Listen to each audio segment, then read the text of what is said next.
తిరుమలలో ఆంజనేయ స్వామి విగ్రహ చోరీపై టీటీడీ మాజీ చైర్మన్ భూమన కరుణాకర్ రెడ్డి స్పందించారు. తిరుమల ప్రక్షాళనంటే ఇదేనా అని ప్రశ్నించారు. నిత్యం కొండపై ఏదో ఒక ఘోరం అపచారం జరుగుతూనే ఉందన్నారు.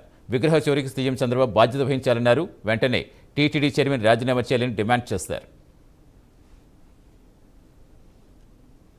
ధార్మిక మండలి సారథ్యంలో ఉన్నటువంటి టీటీడీ పాలనా వ్యవస్థలో కొన్ని సంవత్సరాలుగా చరిత్ర కందని సంవత్సరాలుగా 7వ మైలు దగ్గర పూజలు అందుకుంటున్నటువంటి వెంకటేశ్వర స్వామి క్షేత్రపాలకుడైన శ్రీ ఆంజనేయ స్వామి వారి విగ్రహాన్ని ఆ ప్రతిమను దొంగలు దొంగిలించుకుపోయారు. స్వామివారి రక్షణగా నిలబడ్డటువంటి క్షేత్రపాలకుడైన ఆంజనేయ స్వామి విగ్రహాన్నే దొంగతనం చేసే అంతగా బరితెగింపుకు అక్కడ పాల్పడ్డారు అంటే టీటీడీ అధికారులు గాని, టీటీడీ పాలక